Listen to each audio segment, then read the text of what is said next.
Welcome back to Have a Day Podcast. I'm your host, Brian McRae, and thank you for joining us today. Please make sure to like, share, subscribe to us on YouTube, and also follow us on our social media platforms, Have a Day Podcast. Today, we're going to just jump into it. Heart of baseball history, storytelling, and legacy. My guest today has spent more than 2 decades shaping Kansas City and the baseball world and how they remember their heroes. He's a senior director of the Kansas City Royals Hall of Fame, historian, author, Emmy Award-winning marketing mind, and the guy who helped design and launch what you see in left field in Kansas City, the Royals Hall of Fame building back in 2009. Over 26 seasons with the Royals organization, he's been behind pretty much everything, from promotions like the T-Shirt Tuesday to storytelling that keeps our connection to the game alive. Please welcome a man who's made his life's work to preserve baseball in Kansas City and the tradition of baseball here, Curt Nelson. Curt, thank you. Thanks, Brian, for having me. I appreciate it, man. Appreciate having you here. And before we get going with everything, we'll have some fun. We'll do quick little baseball trivia. And sure. 5 questions. You'll probably be 5 for 5. But let's see. The Kansas City Royals' first ever win came against which team, and who was the winning pitcher? It was the Minnesota Twins, and Mo Drabowski, I believe, was the winning pitcher. The Minnesota Twins got half of it right. Wally Bunker. Wally Bunker was the starting pitcher. He wasn't the winning pitcher? He wasn't the winning pitcher. Mo Drabowski came in all right, relief. Then we have that wrong here. That was April 8th, 1969. Okay. Yeah. All right, so we'll 12 innings. We'll have to check that in. Before the Royals, number 2, before the team was officially named the Royals, what are the name that fans vote for that finished second? Oh gosh, was Stars or Blues? Was it Blues? Nope. Blues. Stars. Animal. What was it? An animal. An animal. Steers. Mules. Mules. That would make sense. Yeah, that was a nod to Missouri State Animal and Kansas City.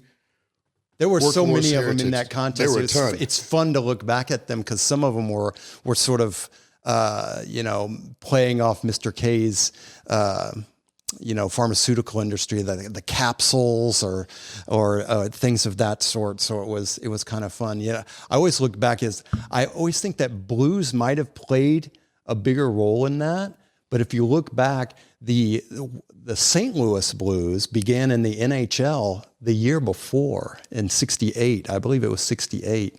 So that had become such a thing. The St. Louis though was off the music though, wasn't that the Blue Theirs Notes? was made off the music. You're right. The Kansas City Blues really came from the uniforms of the Kansas City Blues back in the late 19th century. But I always wonder if the St. Louis Blues wouldn't have started, whether there had been more momentum behind been Blues. The Kansas City Blues. But I like Royals. I'm glad. I think it was a good one, and I'm glad that that's the one that won. Okay, number 3. Who was the first Royal to hit a home run in Royal Stadium, Kauffman Stadium? In Royals, that was Big John. Big John in the very first game there. I always say about you that. Sure that? At Royal Stadium? Yeah, it says the first home run. At Royal Stadium, it was Big John. Big John was the first. Here the answer says Ed Kirkpatrick on April 10th, 1973. No, Big John hit a home run the first game. We got to fact check the guys.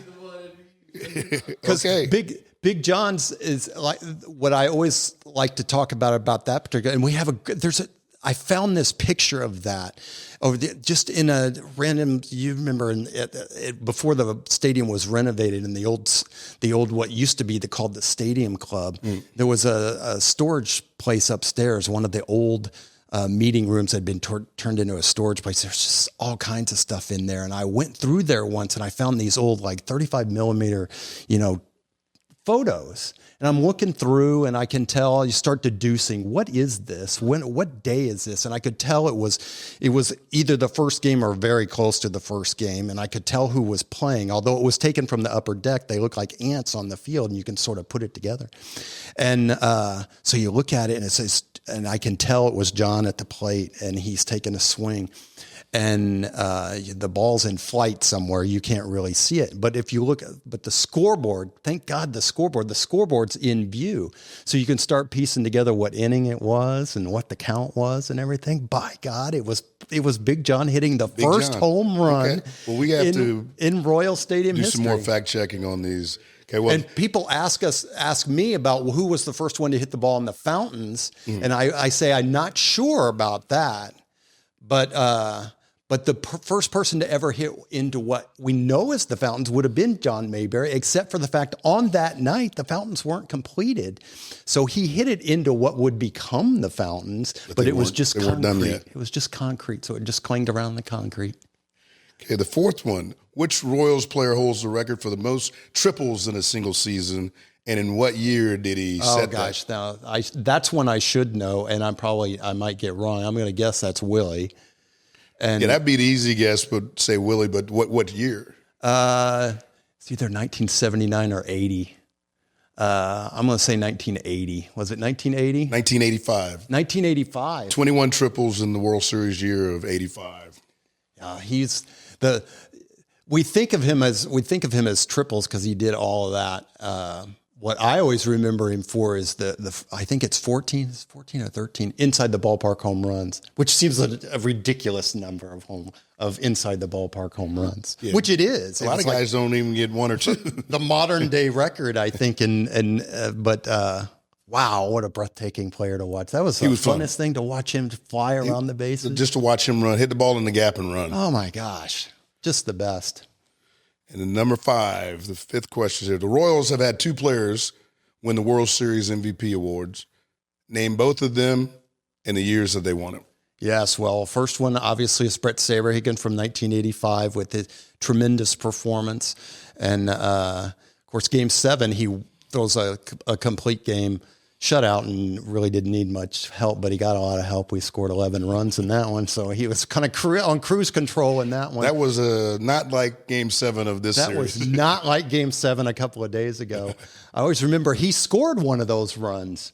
So you see him running across home plate wearing the jacket and the whole 9 yards. And then, of course, in 15, it was Salvador Perez. And Salvador Perez, what's fun about that to me is the last out of the World Series. So we have the last out baseball from that World Series. And the tradition now is, because there was a dispute for years about who owns the last out baseball. Especially after the Red Sox. I think that's where it started. That's where it started. Yeah. Doug McCabe, former Royal. Yes. The Red Sox break the streak. And the last out's made at first base. Yeah, he put it in his pocket. He put it in his pocket, and he got in a dispute with the Red Sox on who owned that baseball, right? So Major League Baseball sort of set the precedent that whoever's in possession of the last out baseball when the last out is made is the owner of that baseball. So the trivia question always is, you tell people the last out of the night of the 2015 World Series was a called third strike. So who was holding the ball? Well, people go, oh, it must have been the catcher. Oh, it must have been Salvador Perez. But that's not right. Because it was Drew Butera, because it was the only half inning of that World Series in which Salvi did not play, because he had led off the top of the 12th inning of that with a single. Gerard Dyson pinch ran for him, came around, scored the go-ahead run there, and Drew Butera played the last half inning of the 2015 World Series. So there you go. It's not too many people would get that one. All right, we'll get on into it now. Okay, let's find out how a kid from Tulsa. Yes. Built a career preserving Kansas City baseball legacy. Yeah. So you've been here 26 years. Mm-hmm. What moment early in your life did you know baseball would be more than just a game for you? You know, it's interesting because my connection to Kansas City comes from the fact that both of my parents were born in Kansas City. My mother was born and raised in Kansas City. My father was born in Kansas City and lived here for about, I think it was the first 8 years or so of his life, then moved to Wichita. But I always had relatives, obviously, in Kansas City and a connection to Kansas City. So I spent a lot of time up here when I was a kid, long before I ever lived here. So it felt like a sort of a second hometown long before I ever lived here. So that's where my connection to Kansas City comes. And then, I come from a family of 3 brothers in which I'm the middle.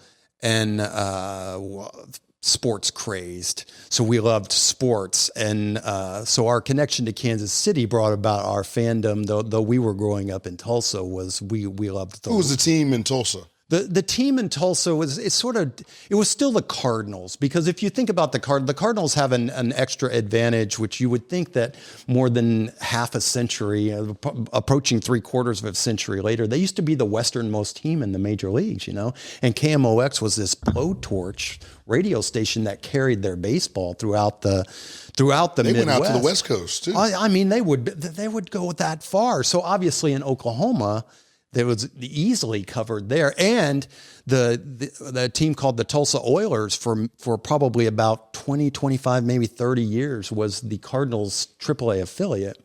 So when I was growing up in Tulsa, the Oilers sort of spanned both the Oilers and the Drillers era in Tulsa.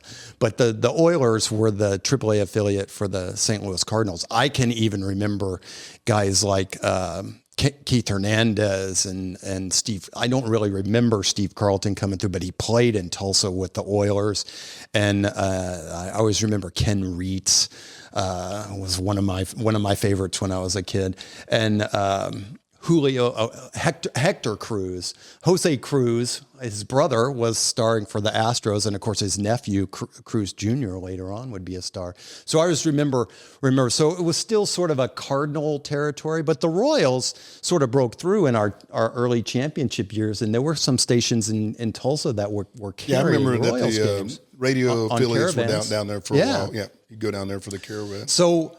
And KGGF in Coffeyville is really the station that I would listen to years, a really strong station in a small town in southern Kansas that would even come into Tulsa. So we were Chiefs and Royals fans. Obviously, when we were kids in the 70s, it was the ascendancy of the Royals and sort of the Chiefs were going down, but we were still huge fans. And so ever since I knew what baseball was and that I liked it, it was like the Royals were the team I followed. And I was fortunate enough in the fact as you lived this experience too, with your dad being part of that era of Royals baseball, is from the time I knew what baseball was and that I liked it until the time I was a senior in high school, which is, I graduated in 86. So the 85 season, the World Series championship, is my senior year in high school. So from the time I knew what it was until I was a senior in high school, saw some good baseball. The Royals did nothing but win. They were good. Yeah. We never came in lower than second place, really. And all those championships and all those players on those teams. So that's really where my love of the Royals comes from. And of course, because of our family, we would come up here a lot. So it was the team that I saw. And so that's really where my love of baseball comes from. My brothers were both sort of athletes. My older brother was a really good athlete, sort of the guy that could play everything. He was a quarterback, and he played basketball and he played baseball. And if he wanted to golf, he'd have been a pretty good golfer. And my younger brother really focused on baseball. Baseball is his sport, and he still does that. He's an assistant coach at Rockhurst University now and has been for years. In baseball. So they both had a love for sport, as did I, and our Oklahoma Sooners are our sort of college team. I actually went to school there, and we still do that. I always joke with them that though they were both the athletes that actually played, I really didn't play much at all. I played like 3 games of baseball in junior high and a little bit junior high football. And that was it for me. But I joke with them that though they were both athletes, I'm the one that made the major league. So they don't like when I tell that story, but I do tell that story. I am the one that made the big leagues. Your academic background is business and sports administration. Yeah. How did that prepare you for your unique role and what you're doing now? What's interesting is when I went off to college, my intention always was, it's like I was just talking about, I can't play. I knew I couldn't, I was not going to be successful playing. That wasn't what I was, but I loved it. And I loved baseball specifically, and I loved sports. So I thought to myself, well, I got to get involved in sports. And my angle to get involved in sports is going to be through the business side, right? That's how I'm going to get involved. involved. So when I went to school, it was specifically with that in mind. So I thought, well, marketing will be my thing. So undergrad at the University of Oklahoma, I took, all my business courses and with the idea that I would be involved in sports marketing. And I wish I'd have been more assertive during that time period, because I should have volunteered more to work in the athletic department, and I missed out on a lot of experience. You didn't know what you didn't know. I didn't know, and I think had I been more assertive at that time, I missed out on a lot of experiences, because I think I would have went to, I would have, like in high school, I missed more high school for sports than any athlete in my school, because I was the statistician for the basketball team, the equipment guy for the football team, the golf coach wanted me to take care of the golf tournament that they would put on, so I would miss all the sports so I knew that was probably going to be and I missed that at the University of Oklahoma. I would have been more assertive, because I think that they could have found a role in doing that sort of thing. So when I went to grad school at Mizzou, I did that a little bit more. So I worked in the athletic department at the University of Missouri when I was in grad school and getting my MBA. And then while I was doing that, they were starting a sports management program in the education department at the University of Missouri. So I went and met with that advisor. And she talked to me and said that they could dual track that, and I could get 2 master's degrees, the MBA and the sports management Perfect. One, for one more semester in a summer school session. So I was like, I'll do it. That sounds good. And so I did that. And while I was doing that, I did work in the athletic department. You do. Back in those times, it was more an internship, and it was non-paid, but you do everything from all the basketball games and football games, all the promotions that are going on, all the events that we would go out and promote for Tiger Athletics, Truman, taking Truman, all these different places, to every little festival and whatever in small towns. I was doing that. And then I really was assigned to the baseball team, as they basically had one person that would do this. And there I was doing a lot for Coach McCarter at the time. So I was doing, I was doing music in the stadium. I was helping with the broadcast to get them set up. I was, and when you're doing that sort of stuff, you're everything. So I was pulling tarp, so you learned everything, making hotel arrangements when they went on the road, or I didn't go on road trips, but I would help make hotel arrangements and stuff like that. So you learn a little bit of that. And, so that's really where that started. And my time with the Royals wouldn't come until several years later, because I got sort of off track on that for a while. But that's where it all started, with the whole idea of that's what I wanted to do. And then your early years after Mizzou, when you said got off track for a little bit, and 1999 you go to the Royals. You start off in group sales. Yeah. Then you go to marketing, and then to taking over the Hall of Fame. What was that climb like? I say I got off track. So when I was at Mizzou, I was working in the athletic department, and then I started a bar and restaurant with some guys that I got to know in the athletic department there. And I always say that's my third master's, and by far the most expensive one. But it was a learning experience there too. And, that, of course, came to an end, as most bars and restaurants do at some point. And I was looking for a job.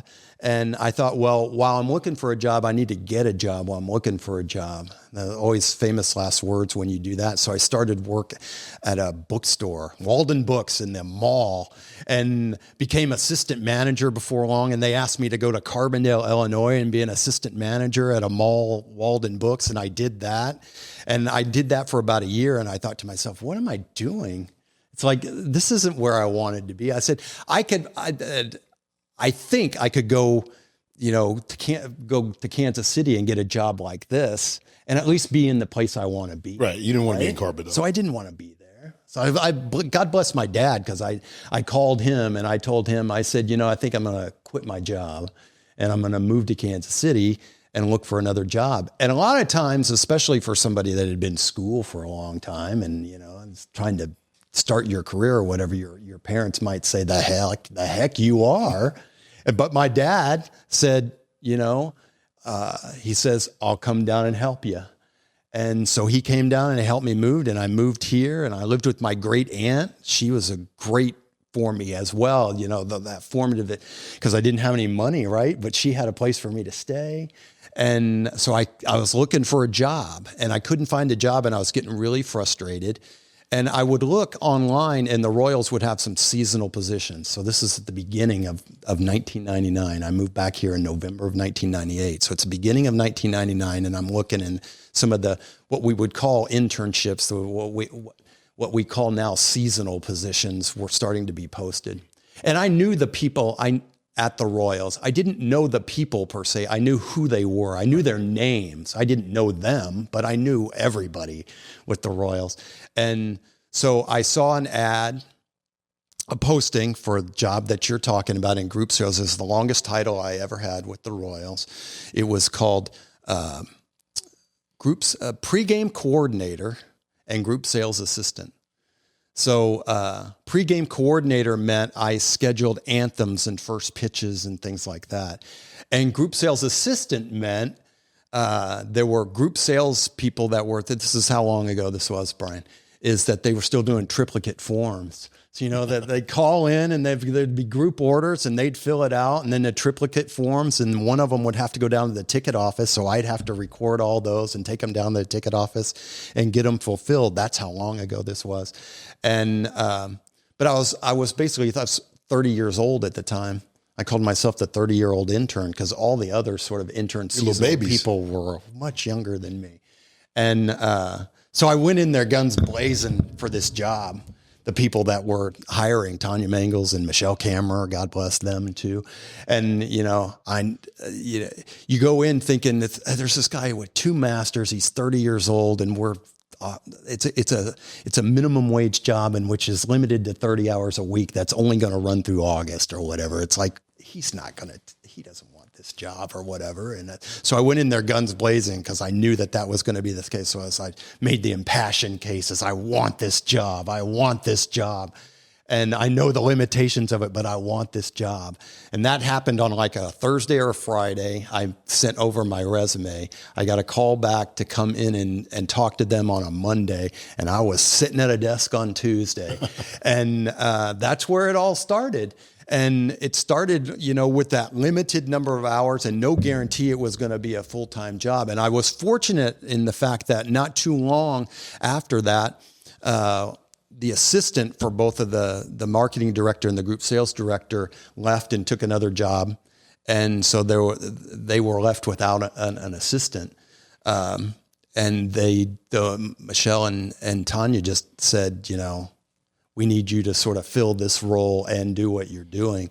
And that quickly turned into but before half that season was over, they had let me know that I was going to be able to be full-time and come back the next year. And that's where it started. That's 27 years ago. So there you go. That's where it all started. You never know what your break's going to be. So I always tell the young people when they come in for those seasonal jobs, it's like, you might not get the job that you really want right now, but get in. This about baseball is an interesting, and probably sports in general is an interesting business. Is like, you have to do good work and you have to be dependable. But once you're in, people start getting to know who you are or whatever. And that makes all the difference. So you might not want to be in group sales. You might want to be in marketing, or you might be in event operations, but you want to be in baseball operations or whatever. But once you can get in, you can start to learn the people that are in the roles in which you're really interested in and see if there might be a way for you to. And also you see things firsthand too. You do. And sometimes some people you get in and think, I really want to do This was one of the marketing interns that I hired over the years really thought he wanted to be in marketing, and spent his 6 months with us doing the marketing job, got to know the people in event operations, and realized that he really liked event operations. He didn't really like the marketing part of it. So you just never know. But so I got a lucky break. And, I always, if you went back and talked to the 12-year-old me and said, what are you going to do for a living? It's like, I want to work for the Kansas City Royals. So you get yourself a target about that big. And somehow I hit it. But it's with the help of a lot of other people. It's really influenced by tons of other people that put me in position to be able to do that. It's clear that, you've carried your love of the game from childhood onto a full-blown career that you've turned it into. But what's really special about it is what have you turned it into something for the fans of the franchise and the fans of baseball. Talk about that connection and how you've been able to do that over the years and why you wanted to do something that connected the fans and the franchise. It's really special because I personalize it a lot because the Royals really mean a lot to me. They meant a lot to me before I ever was fortunate enough to be part of the organization itself. So it was something I had a passion for even before. And so as you mentioned, I started in that group sales and marketing position, got into the marketing side up to director of marketing. And over the course of several years, I did get to be known around the building as somebody would ask some seemingly obscure part of Royals history or something. And they'd say, I don't know, go ask Curt. He'll probably know. And so I did get to be known as sort of a guy that knew a lot about the Royals. And so when the renovation of the ballpark happened in 2007 to 2009, you'll remember this because your dad's a member of the Royals Hall of Fame. But the Royals Hall of Fame, at one time we had like a concourse display at the ballpark. We didn't really have a space where we were telling the full story of the Royals and those Hall of Famers and everything. But the renovation process, there was always going to be this part where there was actual space in which we were going to, basically a small museum. And that's when ownership came to me and they said, you were the person for this particular job. So they asked me, it's like, here, you need to take this on. So that's what I did. And that's really where that came from. But it comes from all those years, we talk about from that moment that you realize that you love baseball and that I loved the Royals. I didn't know that it was preparing me for that job, but it was. So I was, it was preparing me all along for that job. And it would be, though I wouldn't have thought that job would exist, it's like, you could say it's a dream job, right? Because I first of all, I lived a lot of it. And I lived a lot of Royals history and I love it. And so I always tell people that I love the Royals. And what I really want to do is talk to other people and convince them and tell them why they should love the Royals too. And that's really what the job is. And it's really an honor to be able to do it. The idea of storytelling and keeping alive all the things that have happened before and their connection to what we're doing now and what teams will be in the future.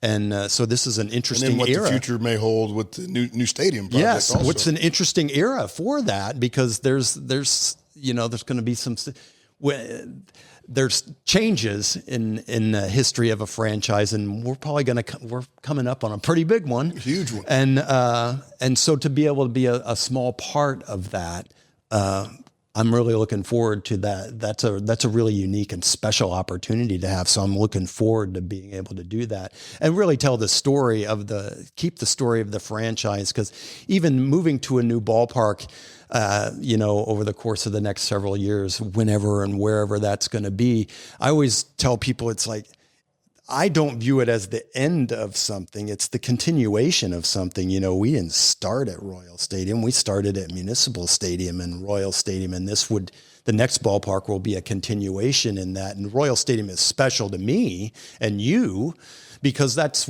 where we come into the story, right? Yeah. We come into the story there. But I always talk about my parents and grandparents. The ballpark that they remember was at 22nd and Brooklyn. And that's where Royals history begins too. So it's to be able to be involved in the continuation of that story is going to be a special opportunity. And when you walk through the building today, what are some of the things that strike you the most? I know you switch things around from time to time, but what are some of the special artifacts and memorabilia, things that when you see them daily, it'll take your breath away? Yeah. Well, you always have to start with the 2 World Series trophies, right? I mean, that's the whole, the ultimate goal is to win the World Series. And so I always, we had an event last night in which I always think how special it is that I am like the caretaker of these. In some ways, they feel like family heirlooms to me, and so I've taken them many places and so they seem very familiar to me. But they don't lose their specialness because imbued in them are the, when I look at them, because I was a part of both of them in a way. The first one I was a part of as a fan, right? Pure fan. And what a great moment it was. I can remember chapter and verse the whole time through. And the second one, of course, I'm inside. I'm part of the organization, and that was special because I was physically there for that. And so I think about all the people that were involved in that, in both of those, in those World Series, and I think that when I see those 2 trophies, I can you almost get the electricity of feeling all the people that were involved in making that. Not only all the people, but the process. Yes, you saw some bad baseball for a while, and then the process building to get to that point to where they're competitive again and get to the postseason, get there in 14, don't get it done. And then to go back in 15 and get it done. You always think, and because you go through those tough times, and we had an extended period of tough time where other people are convinced, and sometimes they can convince you that it's never going to happen, right? Well, I don't know. The Royals will never win the World Series. Yeah, their time's done. It'll never happen. Yeah. But then it did. And so I always think about that when you go through and you think it's always possible. It's always, now sometimes there's a lot of things that have to go right. And there's a lot of work that goes in. There is some luck, obviously, in the postseason, but that's that's what I think of when I see those 2 World Series trophies. Is like they really mean a lot. I think of the people. It's like they represent so many people. And obviously the players first and foremost, because they're the ones that win it on the field. So we remember all of their moments. But you having been involved in baseball your entire life, know this extremely well, is the players are the most visible part, and they're the ones that actually go out on the field and hit the ball and catch the ball and throw the ball and relate to wins. But it takes a lot more people in the organization to be able to reach something like that. So like I said, those 2 are my favorite artifacts because of what they mean. It's the ultimate prize. It's the ultimate goal, and the amount of people and work that it takes to do that. And then there's so many cool artifacts. Some of mine are some of the more obscure artifacts that come across. It's like some of the Royals Baseball Academy artifacts are some of my favorites because I think that's such a unique Kansas City story. And it's really a contribution that the Royals as an organization made to baseball. Every team, every organization has a baseball academy. Now, most of them are in Latin America. Right. But many of the concepts that are still being used at those facilities in Latin America really sort of originate in the Royals Baseball Academy. Basically a baseball university. It's it's a baseball school. And we had several players that would graduate to the major leagues from that, including our double play combination in our first American League Championship team, Frank White and UL Washington, both baseball academy graduates. So they weren't drafted. They came through the Royals Baseball Academy. It's a really sort of special moment in Royals. It didn't last very long, but the theory and the ideas behind it and some of the concepts behind it they're still going still live on. So we have some artifacts that are from that origin, including the plaque at the dedication, which was a story of tracking that down as one of my favorite moments in my working and doing this work for the Royals Academy. But Sid Thrift, who was the director of that academy, his son Jim Thrift is still involved in professional baseball, and I ran across him in the process of working on that, and he still had some of his dad's things from the Royals Baseball Academy, like a windbreaker and these sorts of tangible artifacts from it. So those are kind of obscure to a lot of people, but it's really special to me for those things to be there. But there's so many of them. We still get things in. We had on display yesterday some of our newest artifacts was the cleats that Salvi was wearing when he hit his 300th home run this year. He was only the second player in Royals history to reach that milestone, and he ended at 303. So he's what is he, 11 away from George? George, I think it's 10, 11 in that range. Yeah. So I think he's probably going to get there. And so we got another big moment from him coming. But those are the sorts of things, and to see other people's reaction to them when they see them. I love those sorts of artifacts from the players, especially things like, I'm a big jersey guy. I love the jerseys or the shoes. The shoes are always captivating for people because people always want to know what size are those. They are size 13, which is 13. Perfect for him. They're not the biggest shoes on the team. Jack Caglione wears even larger shoe than that. But I always think that those artifacts that are personal and human in nature humanize the players and help tell their stories later on, because people can relate to those particular artifacts because they can see how big they were with their shoes or whatever. And it's fun to be able to tell their stories later on.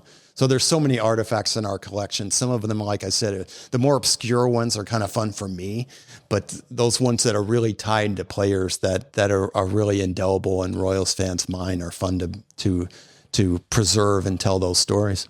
Kansas City has a big, deep baseball history. Yeah. Beyond the Royals, beyond the athletics. Mm-hmm. How do you weave some of that into what you have at the Hall of Fame as well? That was really one of the things I really wanted to do when I was asked to do this job is, of course, I wanted to tell Royals history, right? I wanted to tell Royals history.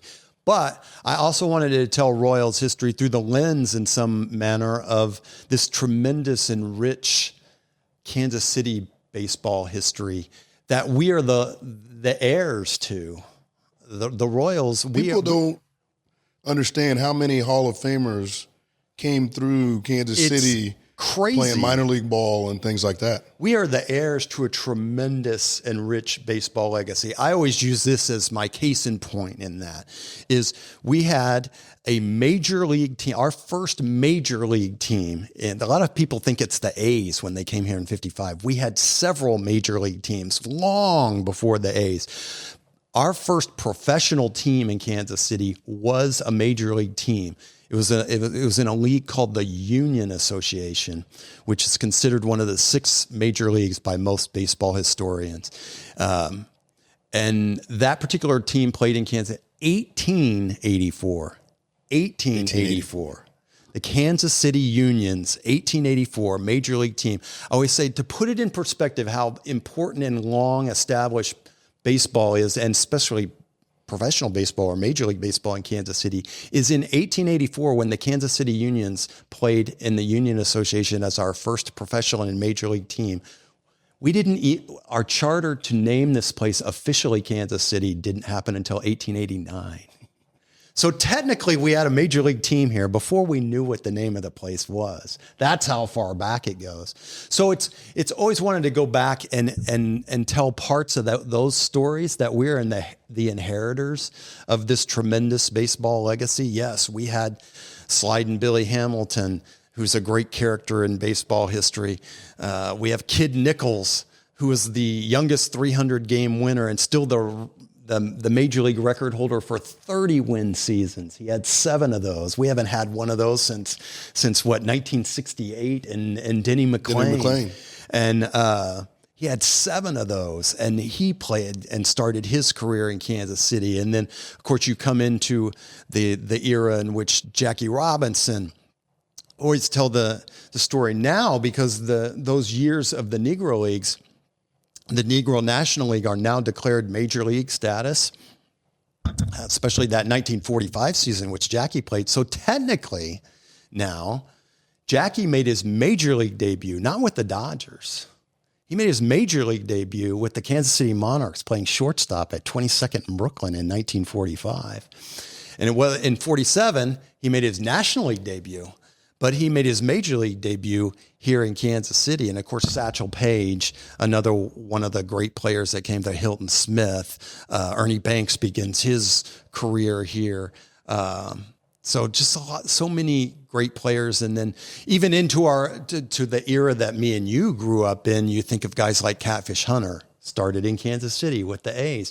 Reggie Jackson started in Kansas City with the A's. Roger Maris played here. Mickey Mantle played here Mickey Mantle was a New York Yankee before he was a Kansas City Blue. He made his major league debut on opening day in 1951 and eventually got sent back down. And when he got sent back down that year, he came to Kansas City and played 3 or 4 months for the Kansas City Blues.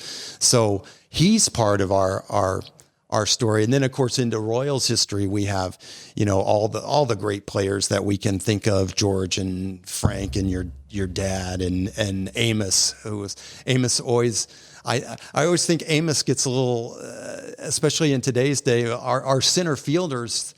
We've had such great center fielders, you being one of them, is that I think people that didn't live in an era in which Amos Otis was playing lost out on the idea of how good he was. How great Amos Otis was as a player. I mean, talk about an all-around player. He's a guy that I really like to sing the praises of because I got to see him play, and I don't think that a lot of people appreciate him. I don't think a lot of people appreciated the teams from 76 to 85 as much as they should. It was a strong run, and it was in the era of free agency, but it wasn't in an era where there was as much player movement because, the 76, 77, 78, 80 especially, those teams are, of course, they're different, but there's a lot of key players that are all on all of those teams. There's a big, huge nucleus that's on all of those teams, and their sort of rise and the trials and tribulations. The 80 team is really the one that's, I always tell people it's like probably closest to my heart because I'm 12 years old in 1980, and that team, of course, finally gets us there, right? Finally gets it. We didn't win the World Series. But it felt like beating the Yankees was the World Series. It did. And the 12-year-old me is still crying over that World Series. I visited Philadelphia this last September, and it's the first time I ever was face-to-face with that World Series trophy. And it was a retching experience for me to see that World Series trophy there with the Royals press pin at the bottom of it. I wanted that World Series so bad, but that 80 team, really, and obviously me being sort of an odd duck in the fact that this has become not only my passion, but my career is that like, I look back on that 80 team and it's, sometimes you say it and it's meant as a figure of speech or whatever, something that really changes your life. It's like, or impacts your life. The 1980 Royals really changed my life. And because it might not, my whole career or whatever might be different if it weren't for that 1980 team and me. I was already in love with the Royals, but I mean, you get into that situation, especially a postseason when you win. And it's like, that one's the one that really etches on your soul. They're fans today because of what happened 10 years ago. Absolutely. A whole era of fans, and that was the joy. For me, the joy of the 14 and 15 era was I would go around, and maybe you felt this too, some at being somebody who lived that. And I'm sure your father was as somebody who was played through that. But I would go around and talk about the 80 and 85 team. And sometimes it would be, a figurative and sometimes a literal eye roll to you. It's like, oh yeah, whatever. 1980, 1985, sure, whatever. And so watching us go through those post seasons and seeing it through other people's eyes, a younger generation that didn't get to experience that, And I felt like I could say, see, I told you so. And it's fun. See, it's like when you heard me going chapter and verse on game 6 and 7 of the, or game 6 especially of the 1985 World Series, it's like, it'll be the same way with you with Salvi in the wild card game. You'll be, and then he reached out and he pulled this ball. I don't even know how he did it. And it was fair down the line. And Christian Colon came around and we won the game. It's like, that's the experience. And that will stay with you. And of course, we're trying to create more of those, and we don't want to take these long periods of time in which we're not providing those experiences that are really special and indelible in people's lives. And we got a little bit of it in 24 again, and so hopefully we'll get back to doing that. But yeah, those are those experiences that really they last. They are lifelong memories. They truly are. And so being able to be part of those is really special. And in your position, you can be a mentor. You can talk the game, get out in the community and help the next generation kind of understand, learn, why is this game special? Why do you feel the way you feel about it, how I feel about it? And why other people should maybe feel the same way. That's always my goal. Like I said before, is I love the Royals through and through. Sometimes I could say to an unhealthy obsession, maybe, but I love them so much, and I love baseball, and obviously Kansas City is a special place, and those of us that live here firmly believe that's a special place, and that the Royals play a special role in that, and that so I do want to go around and talk to people about why I love the Royals and why I think that they should love the Royals as well for many reasons.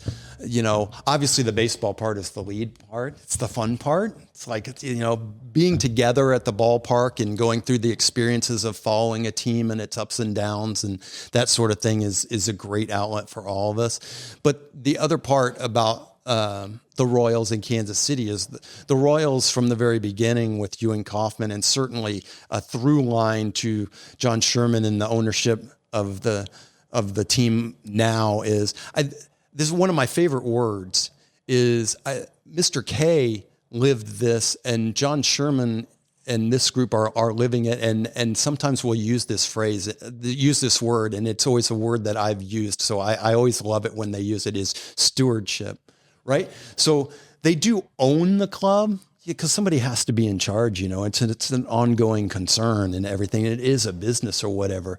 But the idea is baseball teams are a special asset inside of a community in which the owners at any one time hopefully are viewing it as they're stewarding it through. It is a business and they have to make money for the business and everything, but they're stewarding it through with the idea that they're not always going to own it. And what their goal is, definitely what Mr. K's goal was, and certainly what Mr. Sherman's goal is to steward it through their time leading it and then hand it off to somebody else and let them continue to carry it forward and be sure to, do great things in that particular time that you are in charge of it. And that is also in the community. And so that's, the Royals Hall of Fame falls in the Royals Community Impact Department. And there's so many things that we try to do inside of the Royals Community Impact Department, in which we want to extend the Royals' presence out. And obviously, once again, the baseball on-field product being the most visible part, but to make an important impact in our community as well on so many levels. So there's that aspect of it too. That's fun to be on the inside and inspiring. And you want to leave the legacy, not only of what you were doing or whatever, but that you're part of this thing. So that's been special to me as well.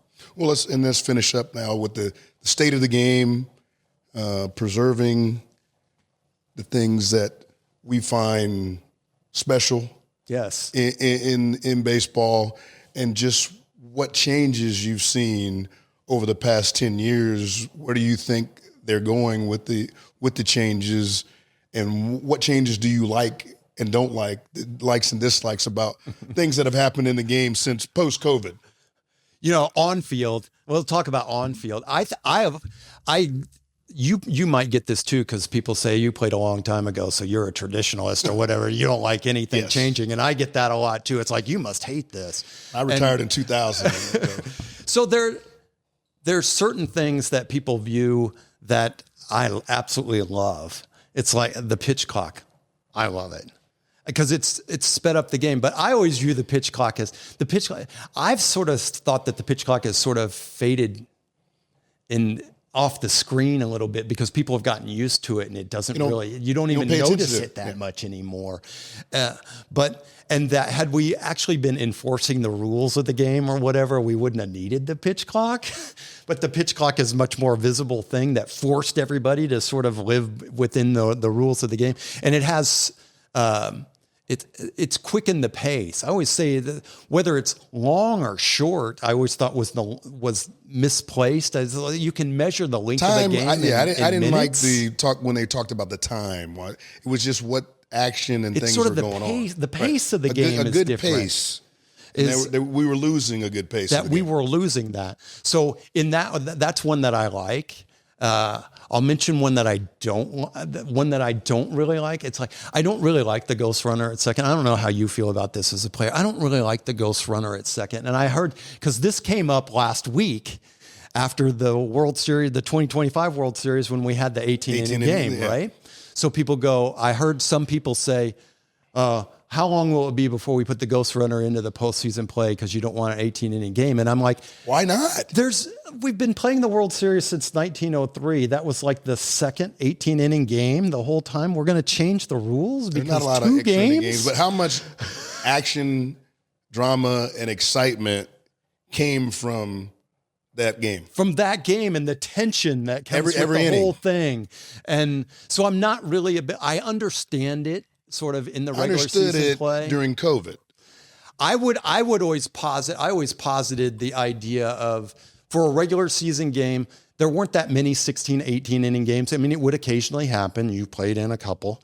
But I said, like a compromise on that would have been, play the same rules for 3 extra innings into the 12th or whatever. If you're still tied in the 12th, then you change it to the ghost runner or whatever to get a regular season game over. So you're not, so I could have kind of gone along with that. So I thought that was a good change, and I liked that one a lot. Another one, this is so we're getting into weeds with baseball, but you love baseball like I do. So one that I'd like to see them get rid of, because I always thought it made no sense at the time, because it was changed in the essence of speeding up the game. And I was like, that's not going to speed up the game at all, is the automatic walk. The 4 pitch. If you remember, when you intentionally walk someone, you used to have to throw 4 pitches. Right. You used to have to throw 4 pitches, and they got rid of that, saying, well, we'll get rid of that intentional walk to reduce the time of games. I'm like, how many intentional walks are there? You might go a whole week without seeing an intentional walk. And so I always thought that one was ridiculous, and it took away, in my mind, a little bit away from, I know it sounds ridiculous, but there's a tiny bit of strategy and thinking into the intentional walk, especially as, like, are you going to have the pitcher that's if you're going to change pitchers or whatever, are you going to have the guy that's already pitching throw the 4 pitches outside, or the guy that's coming in throw the 4 pitches outside? Or there's always the possibility, and because I know you, in all the games you've seen, and I know I saw it, you'll occasionally try to intentionally walk someone, throw 4 of them outside, and one of them will get away, and then a runner on advance. Or a few times even, a guy will swing at an intentional walk pitch and put the bat on the ball. I saw that a couple of times too. Or the pitcher and the catcher will set a guy up. I've seen Tony Pena throw a strike when they're acting like they're going to intentionally walk. So I know that's deep into the woods, but that's one I'd like to see. Yeah, I don't like those. Half of them I like, half of them I don't. How about the digital content now that is out there? On the board, at the ballparks, a pitch is thrown, and you have all kind of data on the pitch type, the speed, the pitch, and if it's made contact, you have the exit velocity and launch angle. Yes. Or some of the, so you have like 10 things that are going on that immediately come up on every pitch. So I'll say this is I like it because you can choose to pay attention to it or choose to ignore it. And so I think more information is better. And so I kind of like that. What gets sort of grating sometimes is people that obsess over it as opposed to the game itself. I can sort of get lost in the weeds of obsessing over what the launch angle was versus what actually happened. I remember there was a pitching coach for us once that I will not name, but I worked in the control room sometimes during games and would get really upset that when we first started putting the speed of the pitch up on the scoreboard, because it said the other team was seeing the speed of the pitch and would be able to judge things off of that. And I always thought that was maybe a little too far into. It's like I think the guys in the dugout kind of know what a pitcher is doing, and what's not working. I don't think they're obsessing on the pitch clock. I don't think they're obsessing over the pitch clock. But so I think a lot of that has brought a lot of good to the game, and so people can view it in a different way. And sometimes I can think we can get lost in the weeds on it, but and get away from playing the game. But I know it's important and that people break it down. But I always think that you can change the rules because it was always, the idea of the shift became a huge thing a couple of years ago. And it was really, it could be viewed as distorting the game in the idea. I always viewed it as distorting the game just from a scorekeeping standpoint, because there were times when there would be a ball hit to what would normally be second base, but the third baseman was there because the shift was on. So how do I score that?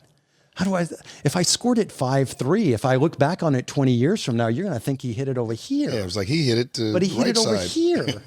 And so that was thinking from a historical perspective, and all that sort of role about what pitches you should and all that sort of thing. And it's like, and then you ban the shift, and a lot of that theory goes away. Because so you can sort of control it by what the rules of the game are. So I kind of liked the shift going away because I thought it sort of brought a little bit more of the traditional game. I think the game is sort of set up for players to be on certain field. Yes. And so you could have fought the shift by saying, and I did think that, I'm sure you did too at times. It's like, dude, just put Pepper the other way towards third. That's going to go all the way down the line. You're going to be at second base. And a lot of times guys wouldn't do it because the numbers and analytics would say, we'd rather you're a pull hitter. We'd rather see you hit the ball hard and hit it over there and get the chance that you're going to hit a home run or whatever, rather than getting the two bases that you would get by just putting it over there because there's nobody over there. So that's a change that I kind of like. I kind of like that we sort of restricted the shift a little bit. As someone who's devoted to storytelling, what's one story or moment from Royals history that you think every fan should know about? Every fan should know. Let's see. There's so many. I'm going to do one that involves your dad because it's one of my favorite notes, and it actually comes from a game that we lost. But it sort of has ripples down into Royals history. So I love this game. It's opening night, 1973.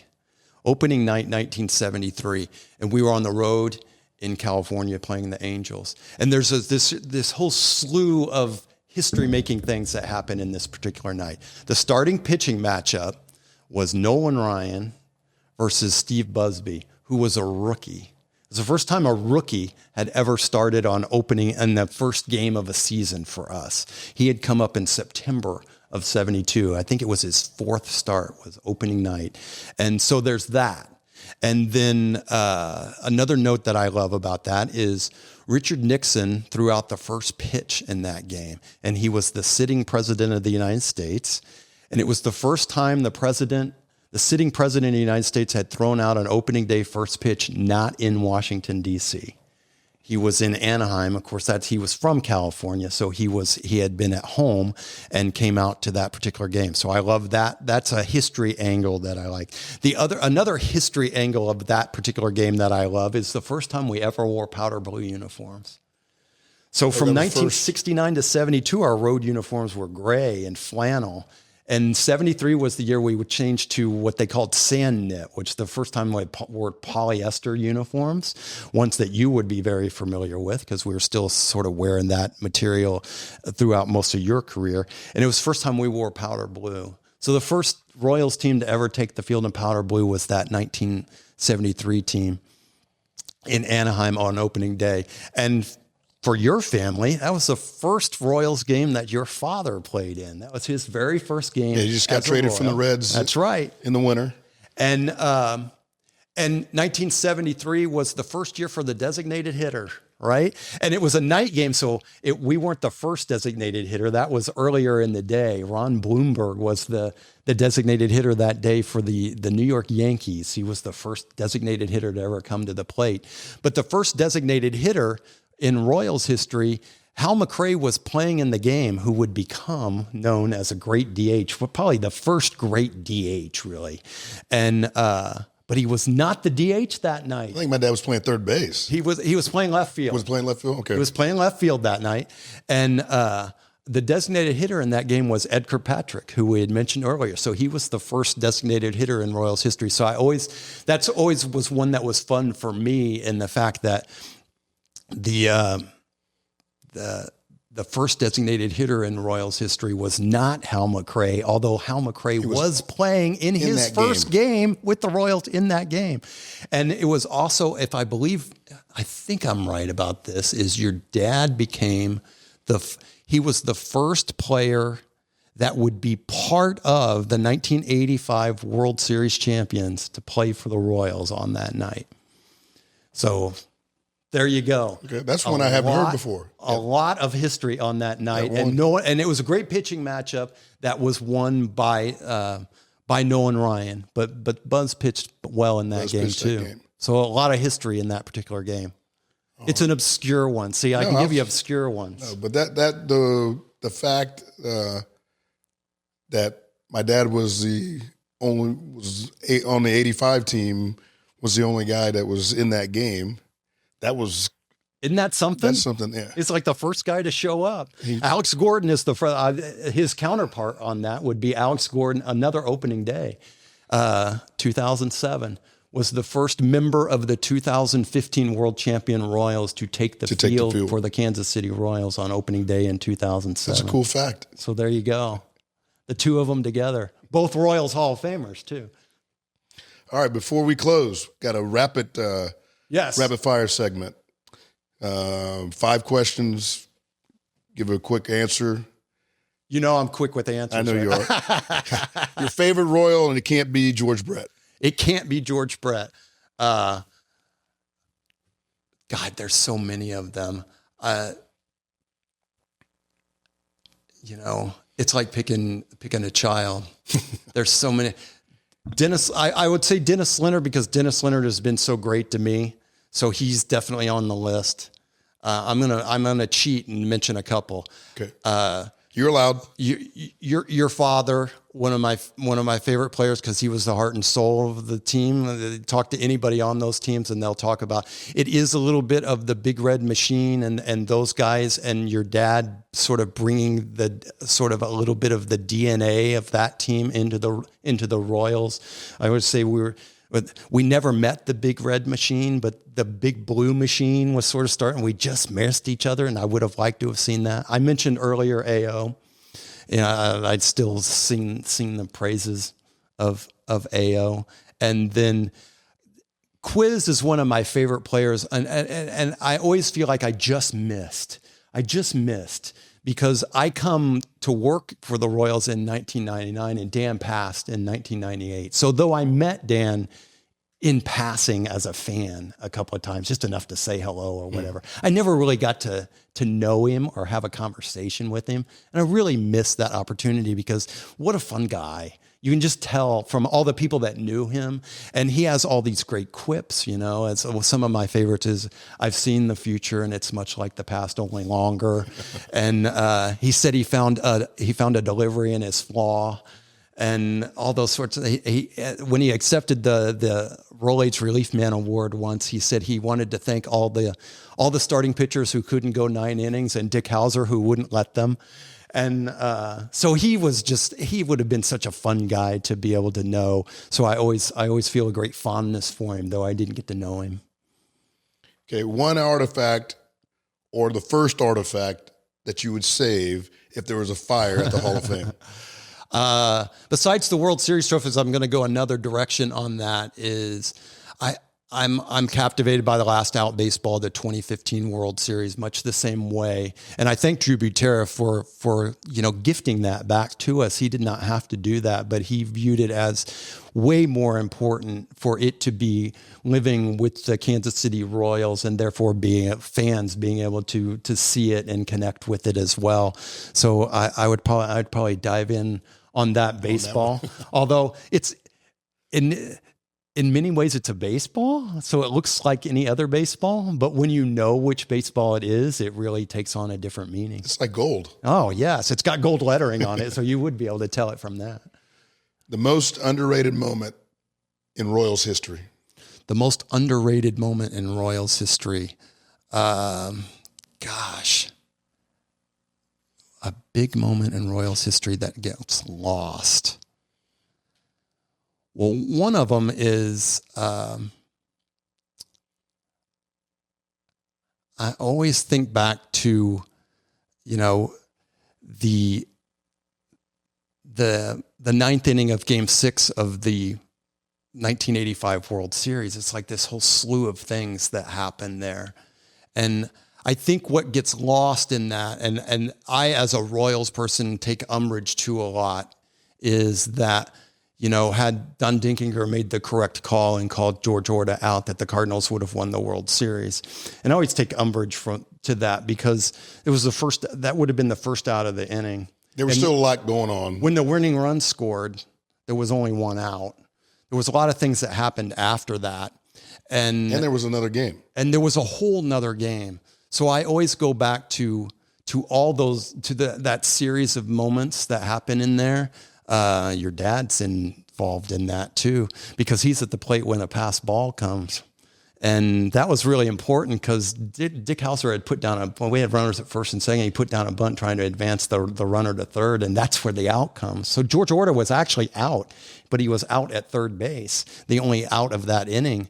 And so I think partially it's that. I'm trying to think of one that's that was really a launching point. One that I think back on, it's a particular game. It was the third game back from the All-Star break in 2014. And most people won't remember it, but we had played really poorly in 2014 going into the break. We were 7.5 games out, and we had once been in first place in the Central, and by that time we were 7.5 games out. We had lost a whole bunch of games in a row. I was in Boston that particular weekend, ending the first half. We lost all 3 games. Eric Hosmer got hit in the hand and broke his hand. And coming out of the break, we lose the first 2 in Chicago, and it looks like this is going nowhere, right? And it's Raul Ibanez who had come back to us, and he was the old man. We had signed, and he was the 25th guy on the roster at that point. And there's always this story about he called like a team meeting, and team meetings have a checkered history. Right. But this particular one actually seeming to have made a difference because supposedly he called like a team meeting. And as somebody from the outside who wasn't really part of that team, but had just come back, and as a veteran, he told them, you guys don't realize that what the other side looks at you, they look at you as a threat. They look at you as really talented. And you're not living up to what you should be doing. You can do this. The other team. You should view yourself the way the other side is viewing you. That you're a threat, and you should. And we won that night. And from that moment on, starts the climb. We get all the way back into first place. We don't end up winning the division, but we do secure that wild card. And of course, that wild card game is the sort of the launching point for the whole thing. So I would say if you could go back to that Wednesday night in Chicago in July of 2014, when it looks like all is lost. And in that game, Mike Moustakas had a couple of home runs and everything. And I think that's a game that no one would really remember, but you could look back on the story that we now know and say that was a turning point. Your favorite ballpark outside of the K? My favorite ballpark outside of the K. Well, I have a really strong relationship with Citi Field in New York because that's where we won the World Series. So I'll always feel an affection for that ballpark. I've only been in it for those World Series games. So that one I have really strong feelings for. I'll mention there's Wrigley and Fenway. You've played in both of those, one of them being your home ballpark for a while. Those are special. I'm not even going to bring them up because I see they're kind of in a different class. I do have, although I've only seen one game played there. I do love Dodger Stadium. I think it's picturesque and there's something about it that's evocative for me. And so I think that one is a special ballpark, though I think there's a lot of similarities. There is some the DNA. Dodgers organization and the Royals organization, down to the uniforms, and it could feel that I'm feeling sort of a kinship DNA thing with the Dodger blue and that sort of the encircled LA feeling. And KC. Yeah. That could be playing part in it. That could be playing part of it. But I do love that ballpark. I know you played there. Do you like that? I like Was playing that a there. good ballpark? Yeah. So it's a beautiful ballpark. And they've kept it well preserved. And it's one of the oldest ballparks in baseball, and it still looks pretty good. Yes, it still does. So I hope it has a long life. What would be your go-to walk-up song if you were hitting today? I always think there's a great guitar riff in "Houses the Holy" by Led Zeppelin that I always think would be a good walk-up song. Like guitars is one of my favorite guitarists in the world who I've got to meet a couple of times is this guy named Derek Trucks, and he's tremendous. And so I always think I'd try and maybe pick some guitar riff of Derek Trucks that would be on there. He has a baseball story too. His great uncle was a guy named Virgil Trucks who threw 2 no-hitters for the Detroit Tigers and actually played for the Kansas City Athletics at one time. And so it might be something like that. It'd have to have a good guitar riff, a good strong guitar riff. Okay. Well, before we go, we highlight some charities. Mm-hmm. And I don't know if there's a certain charity that you work with that you would like to highlight and give a little shout out to. Of course, it sounds self-serving and whatever, but because it is close to my heart and it is close to my work as well.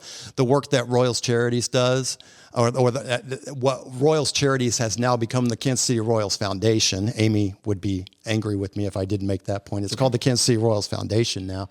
And the work that we do there is, I think, really important. We have some key pillars, one being literacy, especially for kids. There's these stats that are really, really grab you. It's like literacy is really important, and really like the literacy rate level of that you have in 3rd grade is really a marker for what you might be for the rest of your life. And so it's real, and our literacy rate here in our Kansas City community is not great.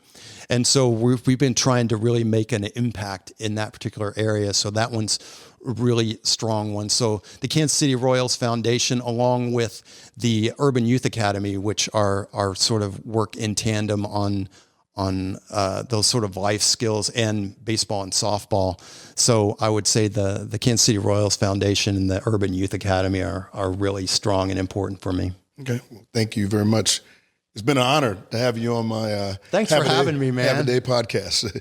You've done incredible work in preserving baseball history and Kansas City Royals history. And I love coming by and hanging out with you and checking out the new things that you put up there in the museum. How do you change things out? What's the thought process in what you do in the museum? me and Jill, who works with me on the Hall of Fame things, is we try to think through what might be a good, sometimes I always say 5 and 0s anniversaries. So if it's the 10th anniversary or the 25th anniversary of something, it's like maybe we focus on that, or trying to find some particular angle on a particular story, whether it has a strong Royals component, which it might, or maybe it just has a Kansas City component. We try to come up with ideas for what an exhibit would be. And then we work with the National Baseball Hall of Fame on an exhibit each year, which is great fun, and try to have a theme for that and get some artifacts from them. They've been such great partners of ours. So that's sort of the thought process in there. We'll see what 2026 will roll around with 2026. Okay. Well, to all our listeners, if you're in Kansas City, make sure you check out the Royals Hall of Fame at Kauffman Stadium. They do tours. You don't have to come during baseball season. That's right. Go out there and check it out. So you can go out there, check out the Hall of Fame. And also, if you get a chance to grab Curt's book, So You Think You're a Kansas City Royals Fan, you can pick that up also and get more knowledge about everything Royals and help with your fandom of the Kansas City Royals. Absolutely. So thank you all for joining us for another great episode of Have a Day podcast. Don't forget to like, share, subscribe, follow us on all our social media platforms at Have a Day Podcast. We'll see you next week.